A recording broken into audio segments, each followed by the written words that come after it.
Welcome everyone to Couch Potato Diary. Happy Monday. My name is Peter Klein. Thank you very much for tuning in today. Coming up on the show, we are going to be looking at the Calgary Flames weekend against, who did they play? Seattle. That's who it was. We're going to do a full rundown of the NFL and its NBA preview day.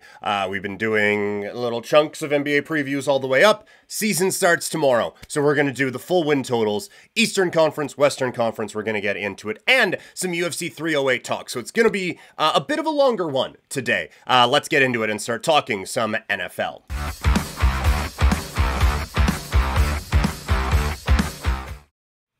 I think the biggest story from the National Football League this weekend is the Kansas City Chiefs continue to roll. Kansas City with a victory over the San Francisco 49ers. And now, before everyone gets into, oh, well, San Francisco this, San Francisco that, yes, understanding that Brandon Ayuk's knee ripped apart and Deebo Samuel got sick very early in this game.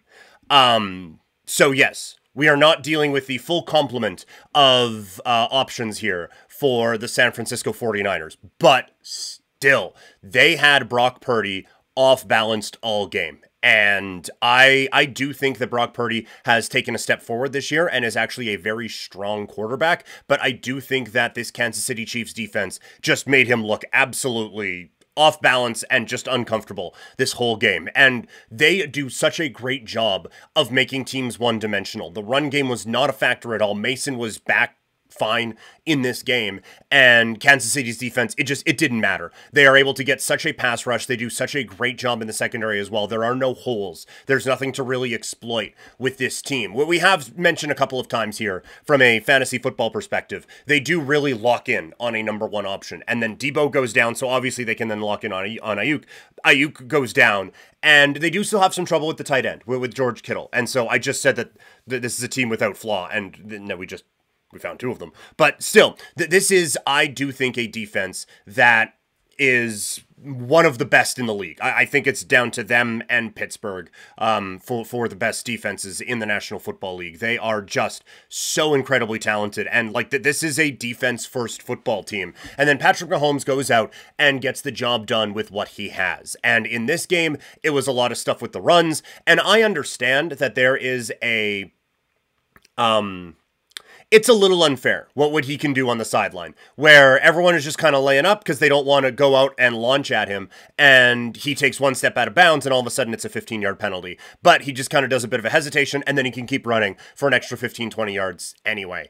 It is a tricky spot for defenses to be put in, but the way that teams have had trouble moving the football this year, I'm not going to cry too much for defenses. I know that a lot of how you have been able to play defense in the NFL has been legislated out of it for a really long time now, but still, we haven't had a ton of points this year in the NFL. And so if quarterbacks want to take a bit of advantage of something, then who are we to get in their way? But still, like, you look at what Mahomes was able to do in this game against the San Francisco defense that, by the way, we all think very highly of. Noah Gray is your number one receiver in this game for Kansas City with 4 receptions. I think it was 65 yards.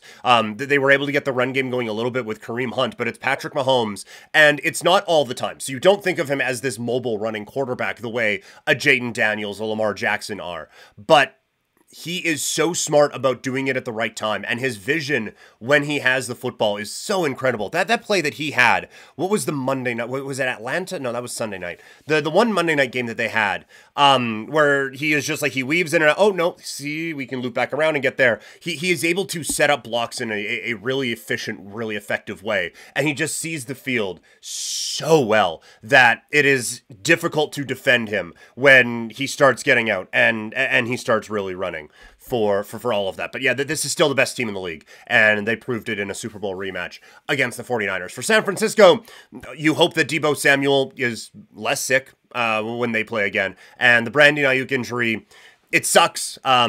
He was just starting to kind of get going, and now the knee injury happens, and the season is over for him, and now Ricky Pearsall gets thrown into it. But this was one of the things we kind of cautioned about at the beginning of the year, was San Francisco had such great injury luck last year, and now it feels like all of it is just kind of crashing down, and we get another one here this week. Moving on.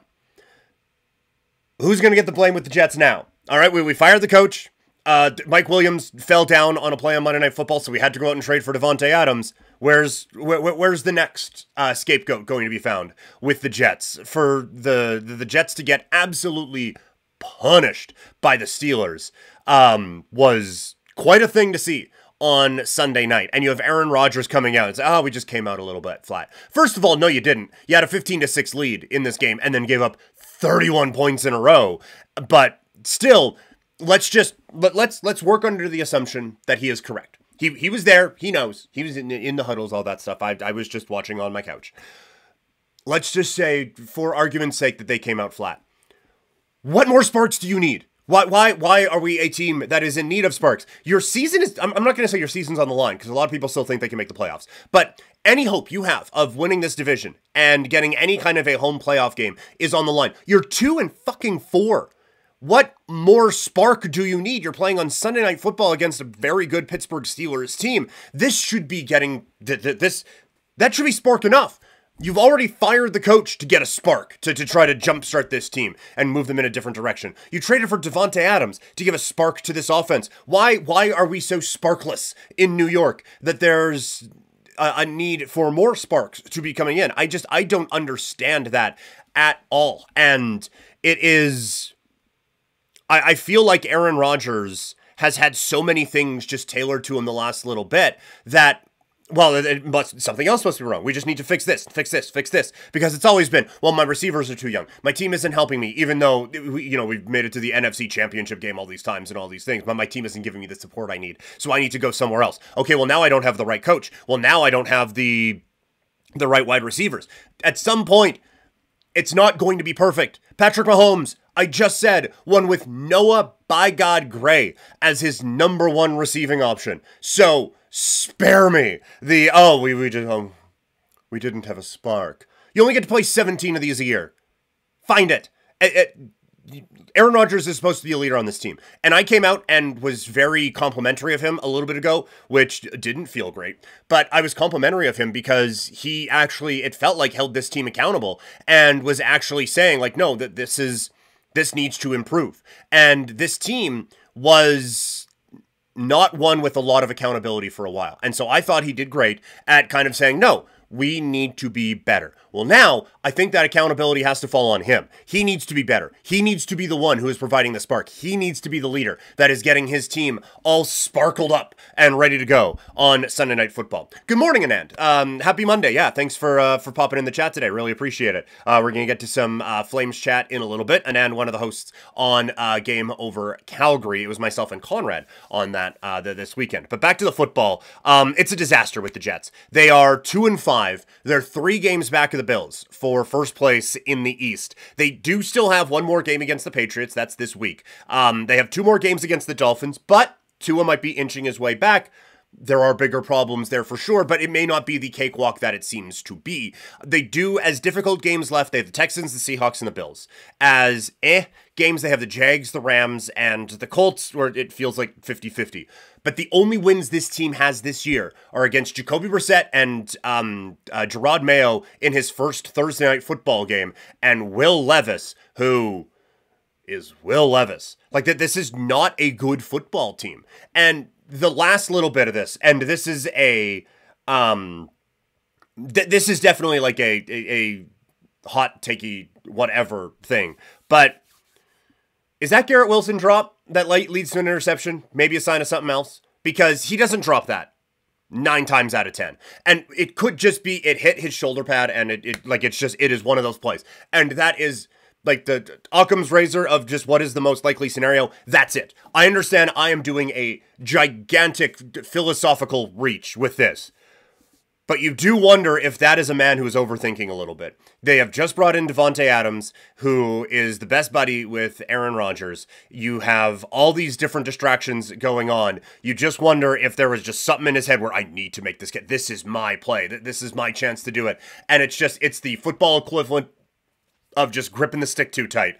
And he whiffed on it. So I wonder if there is just too many distractions and too much going on with the New York Jets right now. But Credit to the Steelers as well. They step up. The defense plays really well and comes up with a few big plays. And Russell Wilson, I didn't think he was amazing, but he steps up, and the offense did look better in this contest against a pretty good Jets defense. Another one of the big games of the weekend was the Detroit Lions. They come up with a big showing against the Vikings of Minnesota, and Jared Goff showed up in a big-time way. Like, this team went to the NFC Championship game a year ago, and this is still probably the most impressed I have been with him. He does not strike you as a quarterback who would handle pressure that well, and the Vikings brought it, and he was exceptional. He was so good with getting the ball out. Amon-Ra St. Brown was, I think, a big benefactor of all of that, and I think this does kind of show game plan-wise how you can take a Jameson Williams out of it, which from a fantasy standpoint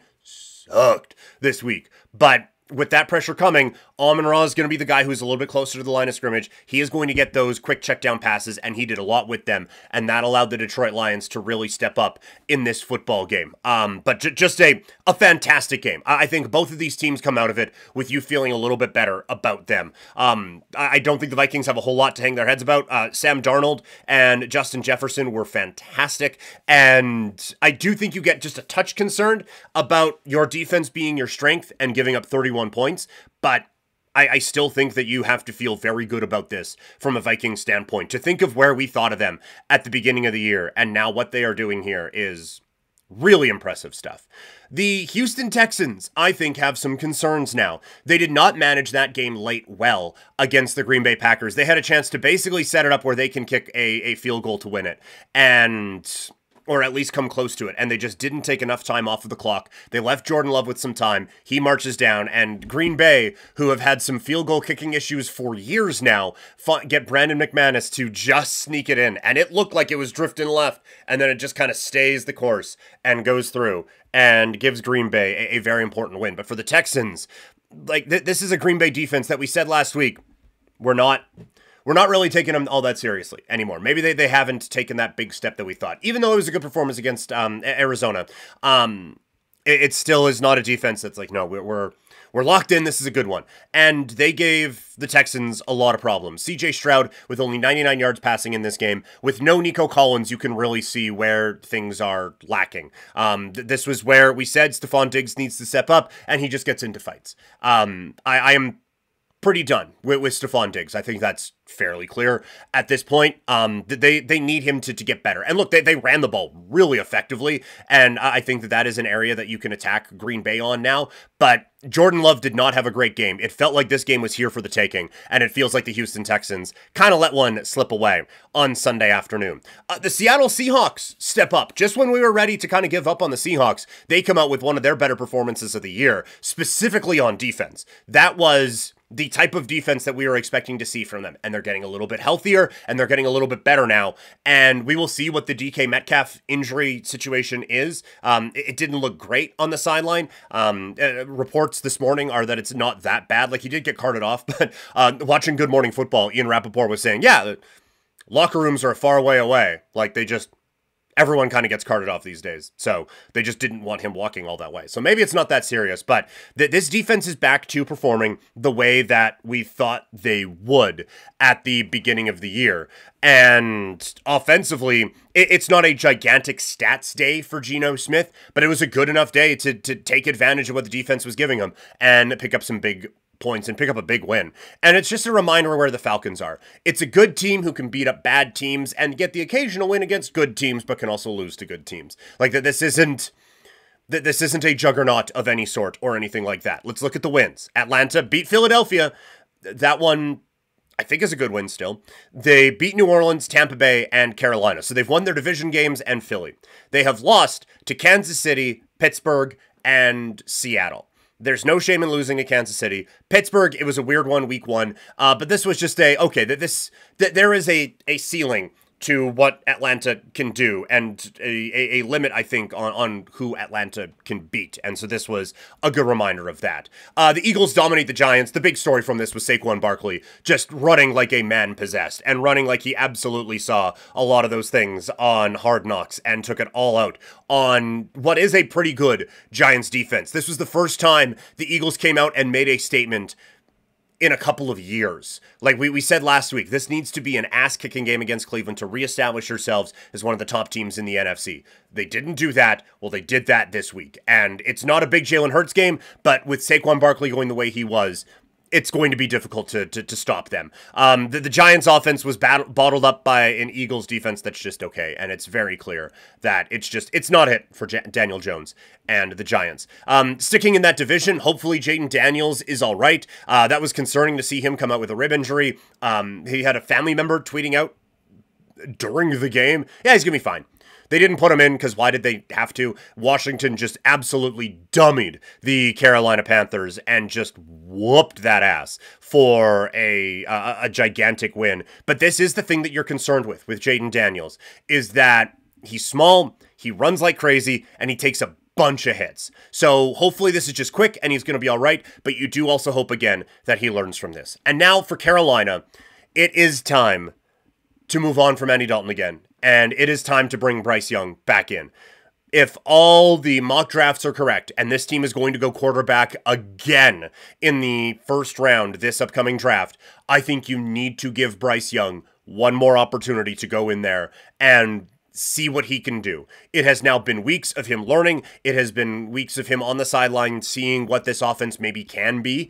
And now I do think it is time for him to try to get back in there, or for them to get him back in there and give him one last go with this, if you are going to do that. Or I think the trade deadline is in either at is it this week or next week? That's something I should know before I go into this. But I think at that point you trade. Like, if you're not bringing him back in, and you're just going to trade him anyway, you're just going to get rid of him anyway, then just move him now. Just do it. Like, you're not going to get a whole lot back for him anyway. So why? Why not just move him now? November 5th is the trade deadline, so there's still a little bit of time. So even if you just put him in against Denver and he sucks again, move him to the Raiders for a 7th round pick. We'll talk about the Raiders here in a second, but like, I don't see the point of what they are doing anymore with Bryce Young. Either throw him in there and see what he has and see what you have in him, or if you've just decided you have moved on, then fully decide you've moved on and try to get something back for him here at this deadline and really kind of solidify that you are going in a different direction. Okay, we're not doing team-specific shows anymore, but we are going to be doing team-specific segments. I'm going to talk about my favorite team now, the Vegas Raiders.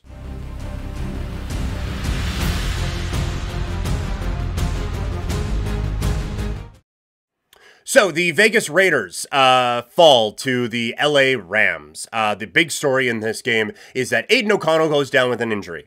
That shouldn't matter. Gardner Minshew, it was fun. He had the mustache. There was the pictures, all that stuff. He had this kind of whoa thing to him.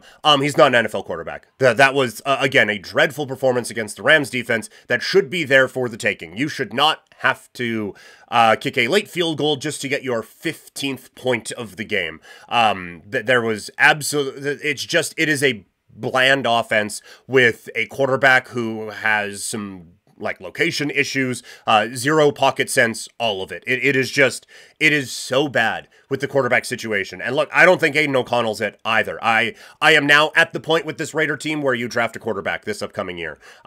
This is, I know all the time, I talk about you got to get that foundation set and all of those things. I think the offensive line is maybe a little bit better.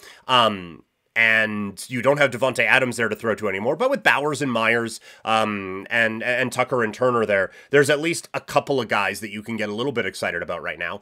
And I think you're not bringing a quarterback into the worst situation in the NFL anyway. So I think that the time would be now to go out and make that move. As far as some of the other highlights from this game, I loved that field goal with 3 minutes left in the fourth quarter when you're down by 8. Not from a gameplay standpoint, but because I had Raiders +7 from the pick per game on Friday, and they were down by 8. And so you kick a field goal. Hey, covered the 5. Congratulations. From an actual I want to win football game standpoint, it was abysmal and just an embarrassing note to kick that field goal. I don't know how you can tell your offense that you are taking them seriously if you are having your quarterback have to watch as they kick a field goal in the red zone, down by 8. You still have to go down and get a touchdown anyway. And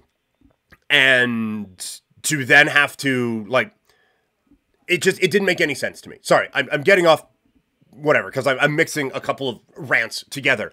You're down by 8. You kick a field goal. You still need to march down and get a touchdown. Like, but it's not a 2-possession game. Like, you are there. Just try to get the touchdown. And I understand the thought of, well, we have 3 timeouts. We look, the Rams, they don't have Cooper Kupp. They haven't really been able to move the ball. Let's just do that. This run defense couldn't stop a fucking thing. And so I don't know why they thought they could get the stops when they did. Then they didn't use the timeouts in the way that maybe you would want them to. Although, again, they weren't getting stops anyway. So put them in weird positions to try to use those timeouts. But regardless, the thought that this offense could kick that field goal and then the defense is going to get a stop, and in a 2-minute drill, they're going to go out and do anything to move the ball down the field and get points again is just, it's not happening. There's no read on the situation at all. Antonio Pierce, I think, has really established now that the victory cigars were fun. He brought a bit of a swagger back to the Raiders, and I was behind it. I was in on it. He had really kind of fooled me, duped me even, into thinking that this was a football team that had just better vibes now with Josh McDaniels. And look, it is easy to come in and have better vibes than Josh McDaniels. But I think Antonio Pierce has really shown now that when it comes to in-game management, when it comes to lineup decisions, when it comes to handling the media, it's fail, fail, fail. He doesn't know what he is doing. He is not an NFL coach. And you can bring in all the different advisors and whatever you want. It ain't working. And so I'm over it. You could bring in Robert Saleh tomorrow and I'd be fine with it. And I don't think he's that great of a coach either. But you want to bring someone in for the vibes of it or anything, at least he can kind of coach a defense a little bit. And seeing people this week making and honestly been seeing it for a bit, seeing people make the joke, oh yeah, just draft Shedeur Sanders, bring in Dion as the head coach and see what happens. And honestly, at this point, sure, just go with it. At this point, honestly, I don't even care. It's just, it is not working. He doesn't have any of the answers to help this team out. And he has now, I think, by a significant margin, cost this team more than he has helped them. But aside from that, everything's great with the Las Vegas Raiders. Okay, let's get back into talking football as we look now at the Canadian Football League and one big story heading into the playoffs.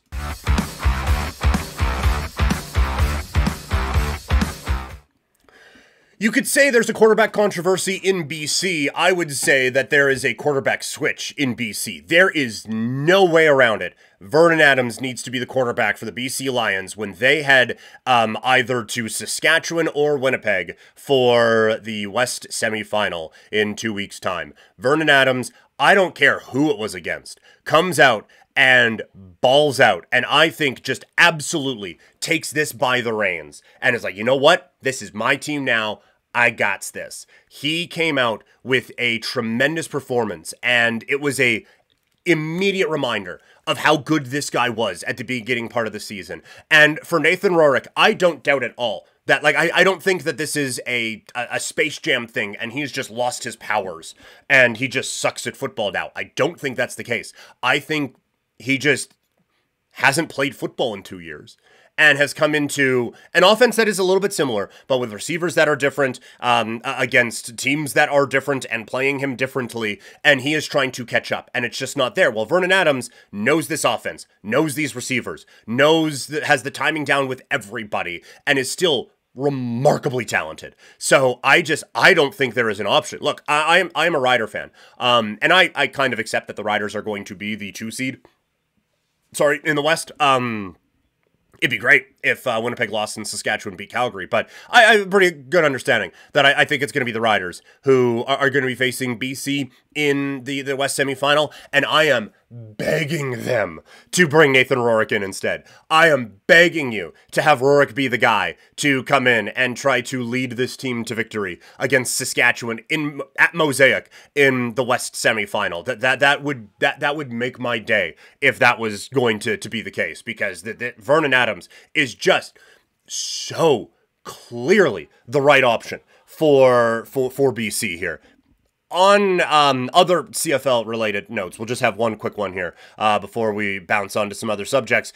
Just an embarrassing performance by the Calgary Stampeders. It is very showing when all you have left to play for is pride, and that's what you put out there. Bo Levi Mitchell just picked this team apart, and it is, again, a remarkably flawed football team with minimal answers across the field. They don't have a clue what is going on, and major changes are needed now in Calgary. I still think Dave Dickinson's a good coach.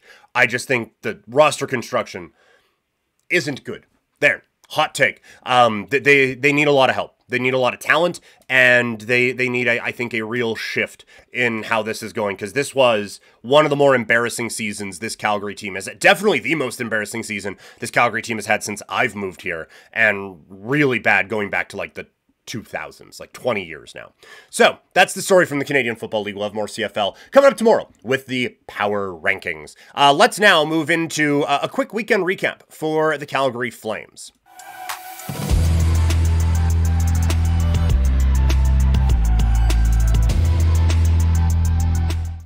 Of all the games the Calgary Flames have played this season, Saturday night was definitely one of them, as they played the Seattle Kraken to a remarkably bland 2-1 overtime loss.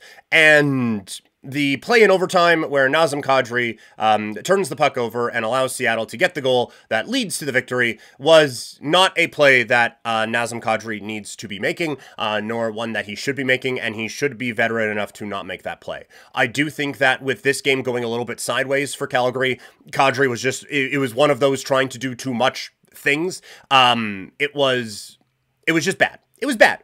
And it's not a play you would expect from him. But I don't think there's anything actionable. I don't think you sit him off of it. It's just a, hey, just a reminder, don't, and we'll be fine. And I think that's basically the extent of it. That's basically where it came down from. Overall, like this looked like the team you're expecting.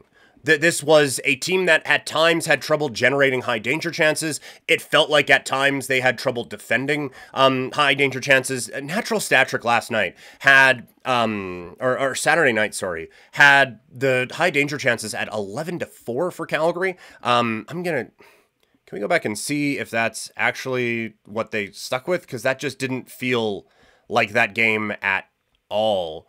Here, against the Kraken, high danger chances, boy, it's a long way over. Oh, they actually gave Calgary an extra one. It was 12-4. Yeah, I didn't see that at all.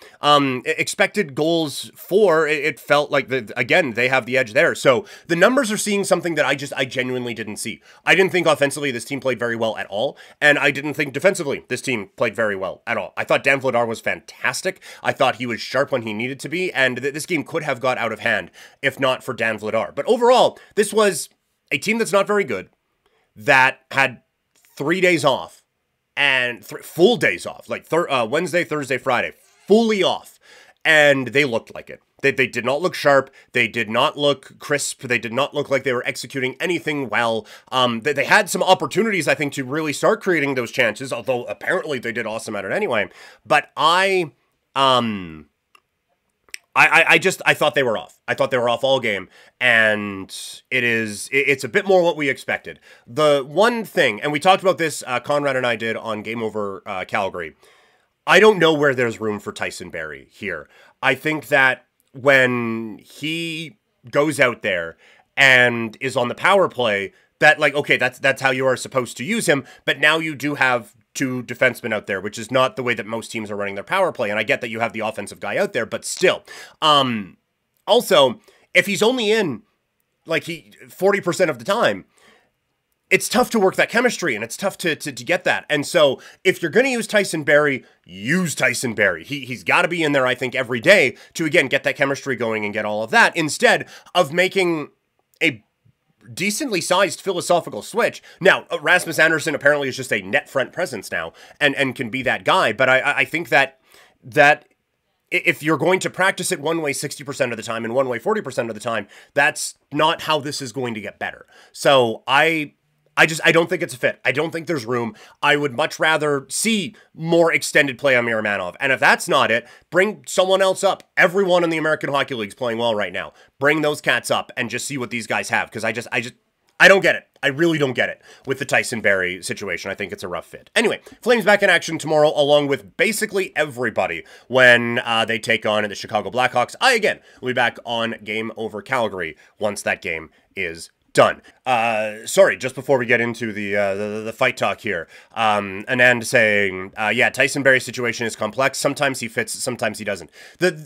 The thought of him is a good one, right? Like, you have a veteran puck-moving defenseman who can come in here and, for a team that may have a few offensive challenges at times, can help them out.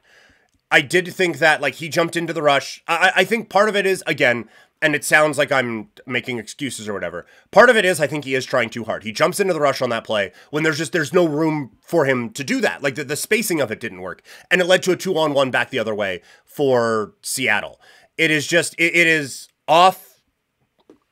It just sets the quality off, and it sets the timing of everything off, and it makes the chemistry a bit of a difficult issue for this team right now. And so again, I think the biggest need for this team is actual strong, structured defensive play, and Barrie brings none of that. Anand asking a question, Hanley, how long will he sit out? That's another one. I don't know where he fits. I think Bean has been playing well. I think Ball's been playing really well. And Pahal has been fitting great. And so if you want to bring Barrie out and put Hanley in there now, then I guess you can. But I don't know where the room is for that guy either. So how long will he sit out? I could see him coming in this next week at some point if they need a little bit more, again, sound defensive play, because he brings that a little bit more. But the 8 defenseman thing doesn't make a lick of sense to me. And so I don't know what they are doing with this guy here right now.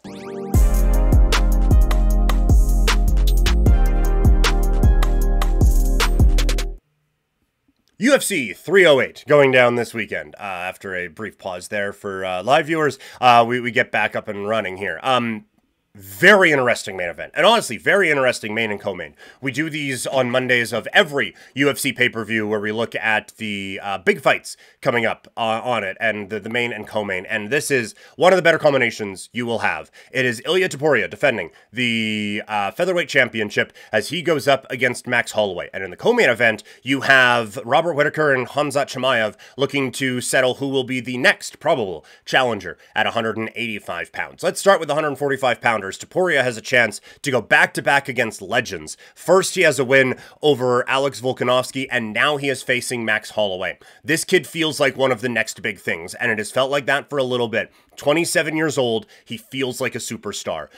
Everyone clamors for the UFC to do stadium shows. They could do a soccer stadium with him in Spain tomorrow, and it would be perfect. I think this guy has the feel, the style, and all of it of one of the biggest stars in the Ultimate Fighting Championship. We have him pretty high up in the pound-for-pound rankings right now, and honestly, if he beats Holloway, he has a very good case to move into that top 3. It's going to be tough to get past Pereira and to get past Makhachev up at number 1, but wins over Volk and Holloway get you into the top 3 at least and get you onto the podium.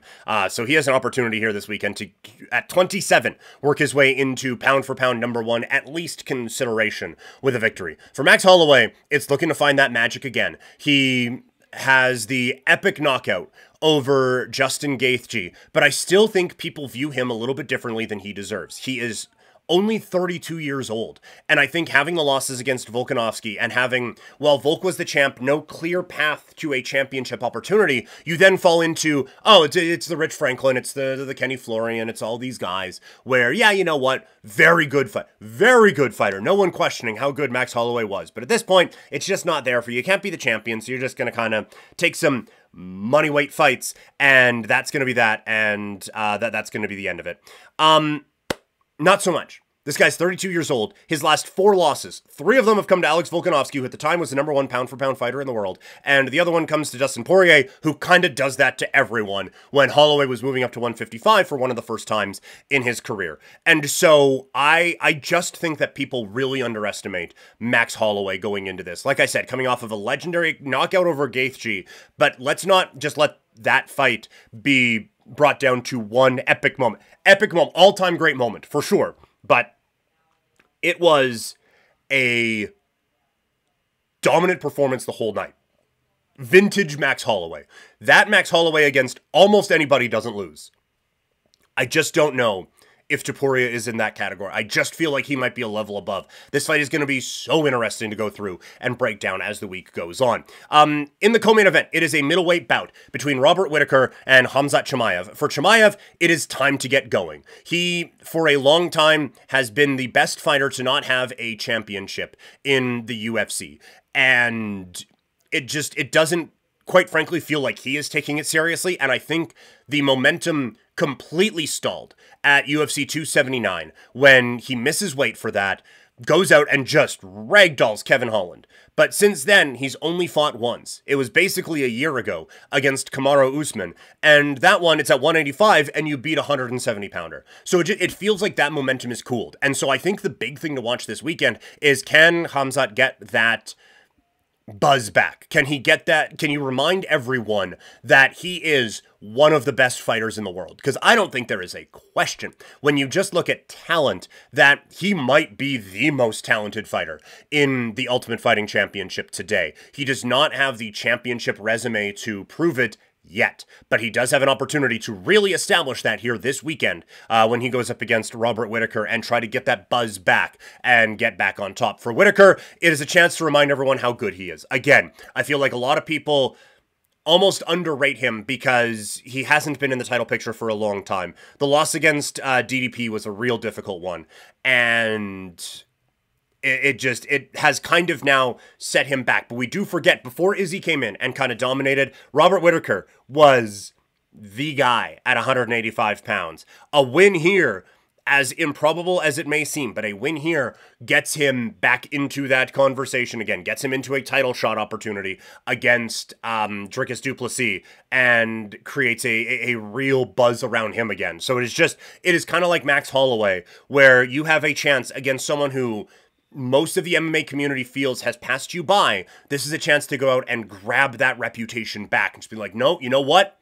I'm still that guy. I'm still going to be the one who can go out and get that job done. So it's going to be really interesting to see what Robert Whitaker can do this weekend. Okay, it is now time to pivot as we go into the NBA season preview. We have been talking about it and talking about it and talking about it all off season with different the best players in the league, who's going to decide the season, all these different things. Now it's just time to lock in our picks. Who are the who's going to win it all? NBA preview. Let's get into it.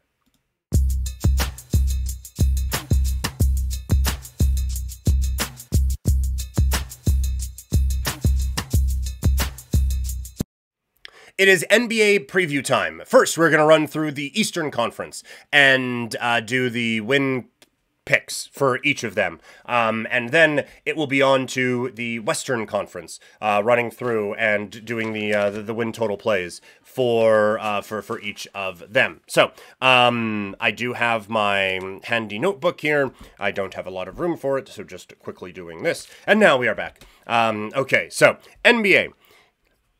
Eastern Conference. It's funny. I'm going to break these up by division. God, I don't even know if I should be doing that. But I think it'd be good to break them up by division just because, you know, there are a couple division props that you might want to look at if you are going to do that. Again, none of this is to be construed as gambling advice. This is all just what I think will happen and just picks. This isn't I think you should do it or anything like that. This is just where I kind of come down on all of this. Wow, ESPN doesn't even break their thing up. Is there even an option to break this up by division? There isn't. That's crazy. Okay, moving on. Well, let's just begin. And I will find the divisions at some point here, because honestly, divisions mean so little in the NBA. I don't even know who's in each division anymore. But we still have an opportunity to get, you know, division picks and division odds and stuff like that. So there we go. All right, in the Atlantic Division, the Atlanta Hawks coming in, their total sits at 35.5. They were one of the teams that I put as an overvalued team this year. I just think that this is done. I know that they made the trade, DeJounte Murray. They got a couple of decent guys back. They had the first overall pick. Reece Shea is there. Trae Young, all of it. This is a chance for Trae Young to prove me wrong, and to go out and really show that he can be that superstar who can lead teams to victories and lead teams to championships and all of that. But I just don't think he is that guy. I think he would be a much better number 2 on a team. I think he'd be a much better number 3 on a team. I don't think he is a number 1. I don't see it with this group. I really, really don't. So I am going under 35 and a half, and that is going to be one that we lock in this year. For the Boston Celtics, they were also on one of my overvalued teams for the upcoming year. And this is not a comment on the talent. I think that this is still going to be a team that is going out and dominating and competing for championships and all of that. I do think, though, the total at 58.5 is really high. They got around that last year, and they basically bring back the same team. But Kristaps Porzingis is going to be banged up. He's not coming back until the calendar flips to 2025. I know this because I have him in fantasy. But I think that being that way, and this team coming off of playing a lot of basketball, going to NBA Finals for a couple of years, and now going out winning that championship. And while not all of them really played a ton in the Olympics, a couple of them still at least made the trek over and interrupted their offseason a little bit. And so I just think from a regular season standpoint, it's going to be tough for this team to get all of those wins. I still, again, don't think that they're going to be bad. I don't think that this is going to be a falling off or anything like that. I think they are going to be there at the end and all of those things. I just don't view them as a regular season dominant team at this point. The Brooklyn Nets, they are at 19 and a half right now. It is just such a low number. I almost have to go over because that is so low. Counterpoint, this team is so bad. Cam Thomas is their number 1 option.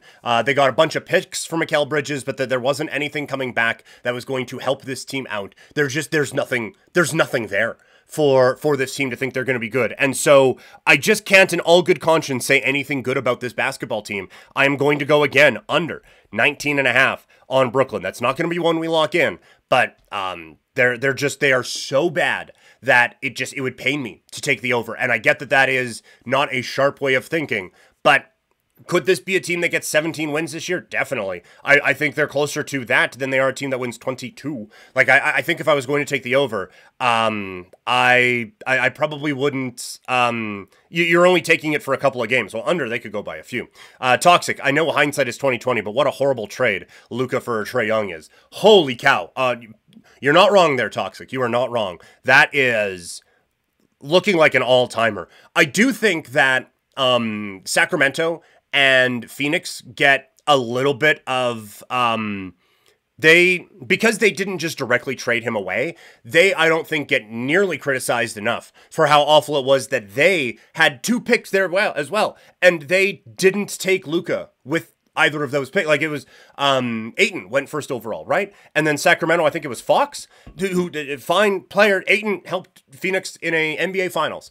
But how's that helping now? It's not. And Luka would obviously be the best player of that draft. He would be the best player of most drafts. And so for those teams to have passed up on Luka Doncic is, in fact, certifiably insane. And so, yes, that is one of the all-time, I think, draft blunders in NBA history, really. Moving on, the Charlotte Hornets. Sorry. They play more like the Bobcats. Their total is at 29.5, and they were another one that we had as overvalued coming into this season. I don't see it at all. You get Ball back, that's great. Miller seemed to have a pretty good year. What else? Oh my God, you're right, it was Marvin Bagley. Holy hell, that's even worse. Completely forgot about that. That's my bad for missing on that one. Trying to go off of memory and just giving Sacramento the benefit of the doubt on that. No, you're right. It was Bagley. Holy shit, that's an awful pick. But yes, back to Charlotte. I don't see anything with this team. I don't know where the better is coming from with this group, and I just think they are remarkably untalented. So they get an under at 29.5 for me. For the Bulls at 27.5, it's an under. A lot of unders in this thing to start out. You know what? I thought they had this broken up by division. They didn't. That is completely my bad. I had, Atlanta and Boston are in the same division. They're not. That was horrendous of me. So going to have to again kind of track this on the fly. None of this I don't think affects any of you. I was breaking it down wrong. I was like, I don't think I have this right by division, and I don't. They have it in alphabetical order on NBA.com, and they had a line in the middle. I was like, oh yeah, these are the two divisions, because my brain went to hockey. And it's not. It's 3 divisions in each conference. And again, none of them matter, but I think from a looking at value standpoint and looking at a couple of different plays you could make, I think that it's good to know where these teams stack up, because you can still get some division odds and things of that nature. So, brief interruption there, because I feel like I'm getting this wrong. There's no way Boston and Chicago are in the same division, and they're not. But Chicago at under 27.5, it's a bad basketball team. Again, like there's just it's not the most in-depth analysis. I get it. It's just a not talented group. They are so bad. Ball coming back for the first time since 2022 would be awesome and really sweet, and I think him being out really did affect things greatly with how they wanted to construct this team, but it shouldn't have sent you in the tailspin that it did. I think no DeMar DeRozan, they are going to realize how much more difficult scoring the basketball is without DeMar there to bail out this offense. And I think that there is the potential for trades. There's the potential for just guys giving up. This just has all the makings of being just a horrendous basketball year for them this year. I think it's going to be a disaster. I think that there is a chance they get bailed out and get the number 1 overall pick. Maybe Giddey comes in and lights the world on fire. I don't see it, and I think Caruso being gone hurts a bit of identity for this team as well. So it is such an easy under for me at 27.5. That one is going to be one that we circle as well. So it's a lot of unders to start. Some of those wins got to go somewhere, and they go to the Cleveland Cavaliers. Also, just a quick note. It's interesting how things can shift so quickly, and just how, Cleveland, they got to trade everybody. He's not going to want to stay. They're going to blow it up. It's going to be whatever. And now it comes back and it's basically the same team. And I don't know if I view that as a positive or a negative necessarily. But for Cleveland, I do think that the regular season, they're going to be fine. I think their issues show up in the postseason, but I think regular season, this is a 50-win team. And we saw last year, even if they don't stay healthy, this is a 50-win team. Because of the different moving parts that they have and the different depth that they have built up. The big key here, and not doing difference makers this year, just ran out of time for that. But if we were doing an X factor, it's Mobley. If he can find that shooting range that everyone thought he was going to have coming out of college, then this actually becomes one of the scarier teams in the league because they can defend and they got guys who can score. The spacing has been a bit of an issue with this whole thing. And if Mobley can develop that long-range shot, then it just opens up a world of possibilities with this team. And I am not banking my hopes on that actually happening. I do think that this will still be a good basketball team, though. And so I do like Cleveland over 47.5. The Detroit Pistons, they were one of my undervalued teams this year, and so I am going over 25.5. I think they went out and acquired some actual real-life NBA players, which I think will help, and one of the things that we talked about for the theme of the year, what we saw last year, is that we are now at a point with the talent in the NBA where the young players take more than just one step at a time, and that's going to come up in the West as well, but with this team, I think Cade Cunningham is ready to have his breakout season. I think they have just enough around him that this team is going to take those steps. And so I think like that we're going to get down to it with the play-in teams and all of that. This is a conference that has 9 teams that feel like playoff teams. And so just one of them has to get into the play-in just based on how it needs to play out.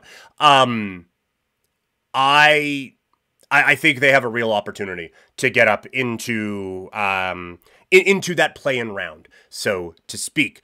So no, I think Cade Cunningham really gets them going. This one is really tough. Indiana at 46.5. They had a fantastic season a year ago. They now have a full season with Pascal Siakam and everything that they can do with this group offensively. My one worry is that they don't defend for shit. And the whole everything's crazy on offense thing can catch teams off guard even for a season. But now that all these coaches have had a full off season to adjust, see what it looks like. Okay, what should we do actually against? I think there could be a bit of a step back here with Indy. And so it's a lot of unders in the East. But I'm going to go under 46.5 on the Indiana Pacers. Not what I'm going to click on, but we're going to go under there.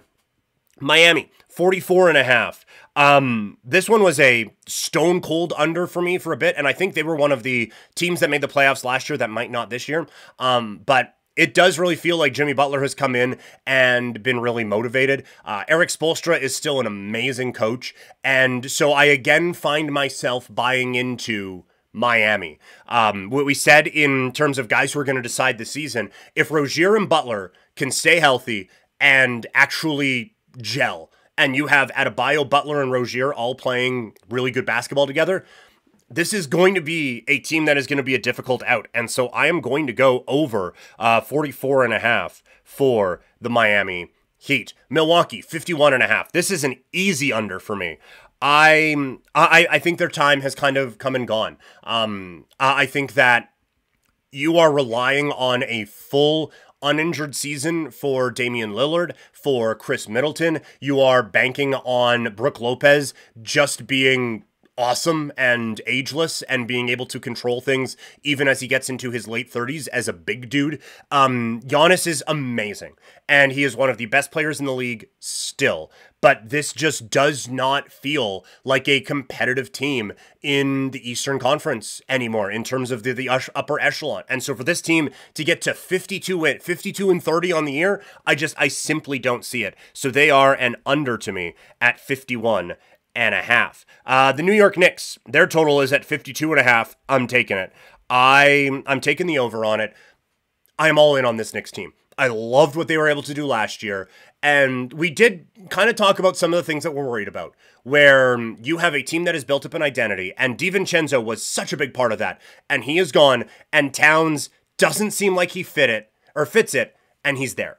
And so that there is the potential, that this just doesn't work with Bridges, who's used to getting all the touches in Brooklyn, Cat, who still views himself as a number one, and Brunson, who's actually the best player on this team, and again the only one basketball to go around thing. In its best form, it can win a championship. I do have a couple of concerns about it, but we know they can defend. We know that they can absolutely battle, and with Bridges now and with Towns, you have the ability to spread out some of that scoring as well. And so I think this Knicks team is going to be awesome. Even if OG only plays 50 games, I think this Knicks team is going to be great. I have them at 52.5. The Orlando Magic, I have them as an undervalued team this year, so we got to go over the 47.5. Scoring the basketball was difficult for them last year, and that could be something that I think, again, comes up in the playoffs, but I think the effort they have defensively on a night in, night out basis, and it is a bit of a statement on where the NBA is, that effort on a nightly basis is enough to win you basketball games. But the Knicks did it. I think they're going to do it again this year, and this team is going to do it. I think they're going to be just motherfuckers to play against. And defensively, they are going to be able to lock a lot of teams down. I think KCP fits what they do defensively and is upgrade enough that the offense should take a bit of a step. A couple of the kids look good at the Olympics, so and given a little bit more progression for Wagner and for Banchero, I think this team, again, continues to improve. So I think Orlando gets there at over 47.5. Philadelphia, 52.5. This may shock you. We're going under 52.5. They have said we're not a regular season team. Everything now is focused on the playoffs. So it's not going to be about Embiid playing 65 games to get an MVP. It's not going to be about really grinding out win after win after win. They are going to just get into the tournament, hope that Maxey Embiid and PG-13, PG whatever, Paul George is healthy at the right time, and they can go on a run in the postseason. That does not equal regular season wins. So again, this isn't a statement on their overall health as a team, although I have some issues about that. But in terms of just what they can do in the regular season, I think they're going to be sitting it out a little bit. And so I like them under 52.5. Finishing strong in the East. Out in Toronto, 30.5 is the total.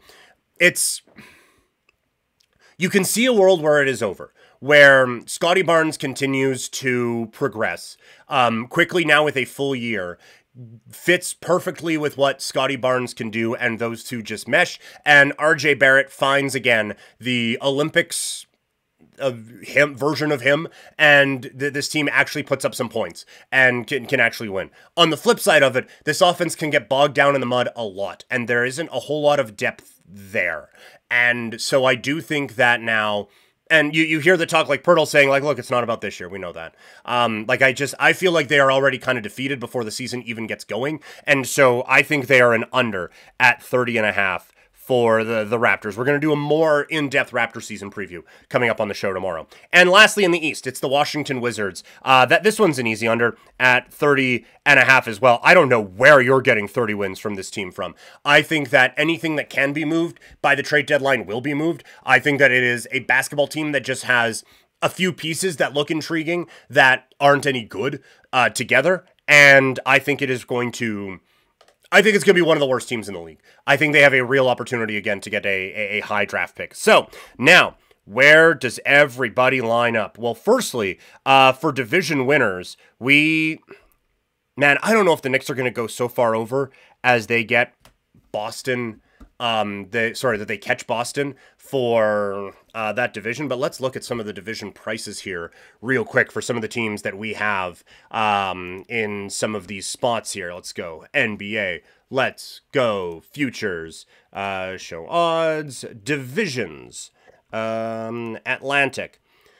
So the Knicks are plus 300 to win the division. It's actually not bad. I actually don't mind that one. We're going to do a little bit of a highlight on that to make sure we remember that. We'll pick the Knicks to win the division. So that inherently means we have to have the Knicks ahead. Man, I did not realize how much the white background on my Google lit me up a little bit. Okay, we're bouncing around with a couple of things here. We got to make sure we got the play-in bracket all right.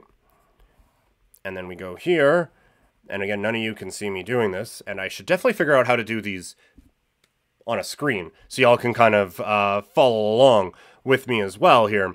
But just setting up the playoff bracket for the Eastern Conference. Ba-boom, ba-boom. Took up way too much room on this page. So we're going to have to go to a different page now for the next one. None of this matters to you guys. Apologies. I should have this organized by now. But we're going to put these teams now in the orders that I think they're going to go. Oh, we did not. Did I put Charlotte? I did put Charlotte. They were an under for me at 29.5. And that's a circle as well. So we have the Knicks to win the Atlantic Division. And that, I do think, means they will be your 1 seed. Boston, I think, will be right there as the number 2 seed. For our Central Division winner, the odds are Milwaukee are the favorites at minus 125. Get wrecked with that. Cleveland at plus 200 to win the Central Division. I like it.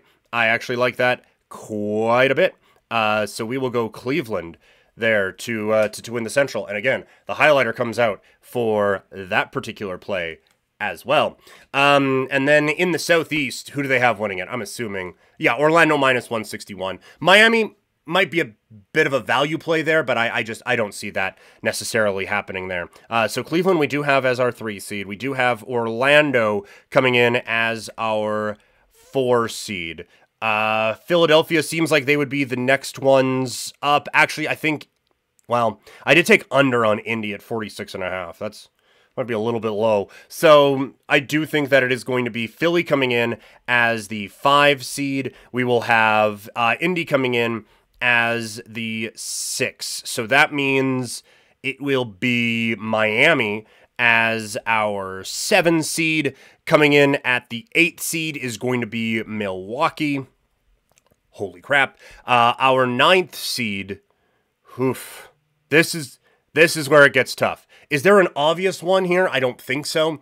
Atlanta might get it. I don't think they're it. So the teams that are left for this, I have Detroit getting in, so I'm putting Detroit as my 9. And then, god damn, maybe it is Atlanta. Yeah, Atlanta's getting in as a play-in team. That is just gross. Oh, I hate that so much. But Atlanta is it. They're a play-in team. So now, let's play this thing out. Milwaukee probably beats Miami. Well, no, you know what? Miami beats Milwaukee. So we get a rematch, Miami-Boston. Milwaukee, I don't think it matters. I think Detroit probably win. Well, no, Atlanta has the experience. Atlanta wins the play-in, but Milwaukee kicks the tar out of them. And so they go on to the Garden to face the Knicks. So the Knicks, they move on. Boston moves on. I think Indy gives Cleveland problems in the East, and that's what happens there. And then I do think Philly probably gets by Orlando in the next round. So Philly comes in the 5 seed. They move on to the second round at least. Then we get the reseeding. So it would be the Knicks. No, it's not reseeding. It's just full bracket style. Sorry.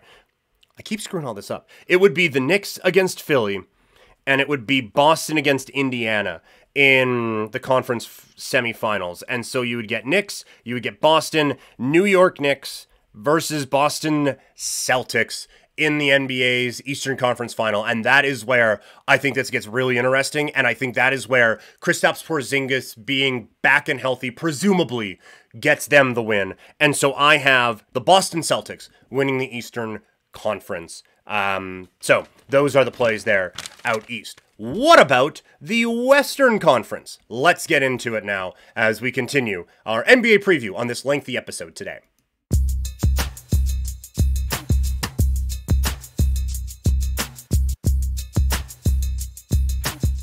All right, just ran through the East. What about the West Conference? Western Conference, as some people would call it. We begin with the reigning and defending Western Conference champions. They are the Dallas Mavericks. Their total comes in at a whopping 49.5. They were one of the teams that I had undervalued going into this year. They won basically that same amount of games last year, and I think they are going to be significantly better this season. When you look at the moves that they made mid-season and how that turned things around for them, again, on both ends of the floor, this is still not going to be like the Rick Carlisle lockdown Pistons of the 2004. But this is going to be, I think, a team that can go out and play enough defense that this great offense is going to help. And I do think Klay Thompson makes a real difference with this team this year, and is just the spot-up shooter that we all know and love him to be. And I think he really grows into kind of this Ray Allen type of a spot. And so I do understand. I am looking at all of this as best case scenario for this team. And you got best case scenario Kyrie last year. But I think even if either Kyrie gets hurt or there is some kind of a weird thing that only happens with Kyrie, I think that this ends up being still a really good basketball team. And so I gotta go. I gotta go with Dallas over the 49.5.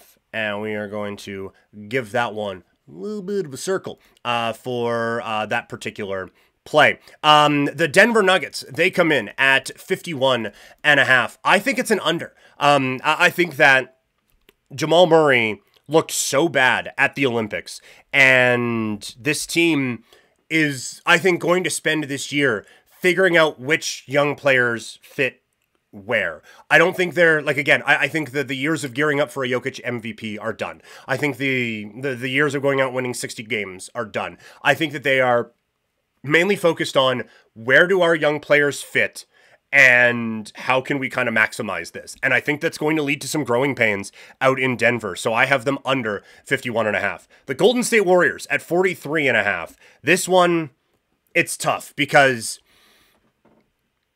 obviously things didn't go well last year, and now Clay is gone. I do think that they kind of recovered a little bit, but it is now up to the Kumingas, the Moody's, and the Pajemskis of the world to get this thing going. Another thing that I think you have to take into account, they got an MVP level season from Steph Curry last year. And I'm not doubting that he can do it again. I'm just saying you got all of that and you still barely squeaked in to the play-in, right? So I don't have high hopes for this team. It's not fun going against Steph Curry, so we're not going to click on this one by any stretch of the imagination, but I think it's an under 43.5. The Houston Rockets out in the Southwest Division. Bet you didn't know that. Their total is at 43.5. I'm going over on this one, baby. I think that this was one of the teams we talked about when it was looking at what young players have a chance to take a couple steps this year. Houston has like 3 of them. And you have another year with Fred VanVleet and another year with Dylan Brooks and all these guys kind of locked in. Another year of Ime implementing his systems. I think that this team has a chance to really make some noise in the NBA's Western Conference. And so I think the Houston Rockets have a chance to flirt with 50 wins, quite frankly. Up next, it is going to be the LA Clippers. This is an easy under for me, folks. You have Kawhi Leonard, probably not ready for the start of the season. Who knows how much he's going to play at all this year. And so that leaves the keys to the car with James Harden and kind of nobody else. I hate this roster. I hate that it's going to be just James Harden iso ball for probably 45, 50 games of this year. I think they're going to be absolutely abysmal. And so I have Clippers under 37.5. Lakers 43.5. Again, I think it's under this. I think you got almost best case scenario last year. And maybe there is an upgrade from Darvin Ham to JJ Redick, but I don't think so. I don't think that it is going to be a substantial one anyway.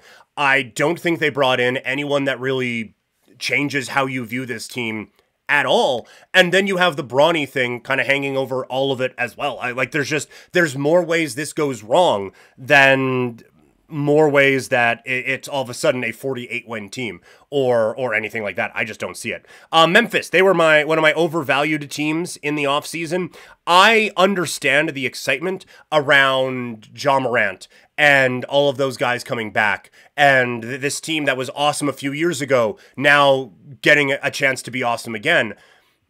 But again, we are banking on the health, which already we had a scare in the preseason, and there's already a few different injury things going on with this group. And so while I do think that this is going to be an improved basketball team, I think that is a gigantic jump to assume from this team. So I'm going to go under 47.5 for Memphis. Minnesota at 52.5. I think that they got exactly what they needed from the Karl Anthony Towns trade. And so while you do kind of lower the talent level a little bit, I do think the fit is so much better.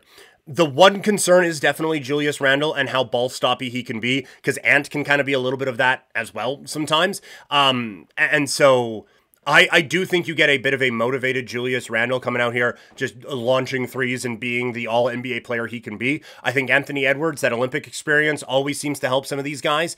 And I think DiVincenzo really helps this bench unit and just kind of gives a little bit more structure to what they have throughout the lineup. So I think Minnesota, I think it's an over. I like this team a lot, and I think Anthony Edwards has a chance to really take a step up this year. The New Orleans Pelicans at 45.5. I go back and forth on this one so much because the Ingram thing is such a distraction and it's such an awkward situation where you were basically like, yeah, he's going to be traded. And now it's opening night and it's like, well, guess not. And so that can be something that hangs over. But also, Zion was basically healthy last year. He looks in shape and he was everything we wanted Zion to be in that play-in game, dragging them close with the Lakers, and then he ends up getting hurt, and it's a bit of a bummer. But I genuinely think that superstar dominant player is still in there in Zion Williamson. And so even with all the distractions, and even with an improved Western Conference, it's an over for me at 45.5 for New Orleans. For Oklahoma City, Hartenstein gets hurt for a little bit. Their total is at 56.5. I don't care. It is a high total. It is probably too high of a total. I'm taking it. This team could win 60 games easily. They are such a beautifully constructed team. Even with Hartenstein going out for a while, the addition of Caruso to help out with things defensively, I think is just fantastic. I think this team fits together so well when Hartenstein is back, and even when he's not, there's enough out there that they can still, it's just going to be a really good basketball team. And so I love over 56.5 for OKC. For the Phoenix Suns, their total is at 47.5. I like the over on this one.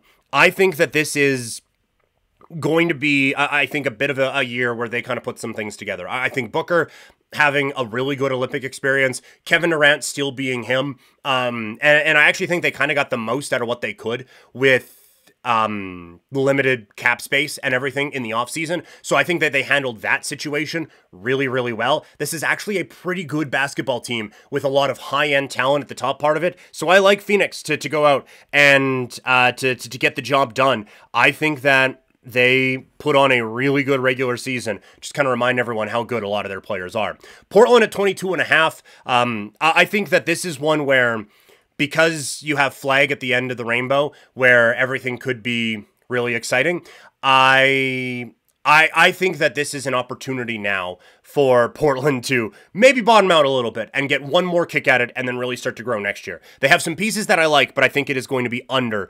22.5. Toxic, I see the question. I'll get to it in just 1 second. Just going to wrap up the last three teams first, and then we'll get back to the Minnesota thing. Sacramento, 46.5. I had them as an undervalued team. I love this team this year. I think the addition of DeMar DeRozan gives them a little bit of half-court scoring that maybe they sometimes miss when things get bogged down against some of those more experienced teams. I think it allows them to have one of, if not two, of Fox, Sabonis, and DeRozan on the floor at basically all times, and I think it makes them a really, really scary team. So I love this Sacramento group. I have them well over at 46.5. San Antonio Spurs, it's an over for me at 36.5. I think that just bringing in Chris Paul to be that adult in the room and to get those entry passes to Wemby is going to unlock so much more of this offense. And Wemby, again, coming off of the Olympics, where he almost single-handedly, with maybe a bit of officiating help, led France to a gold medal against a dream team-esque team in the United States. I think he's brilliant, and I think that there is a real chance he wins MVP this year. I think he drags this team to probably close to 500. I have them over. Utah, 29.5. It's an under. For a couple of years, they've had really great starts to the season and then traded a bunch and fallen off. I don't think they mess around with a good start to the season this year. There are a couple talented players on this team. I don't see it. I really don't. I think the West has gotten quite a bit better, and I think that they are going to get their asses kicked on a pretty regular basis. And so I like getting Utah and only needing them to win 29 games and have it still be a win for me. Toxic in the chat asking, did Cat trade make Minnesota better, worse, or about the same? Talent-wise, I do think it made them worse. Like, I think NBA 2K overall rating, it makes them worse.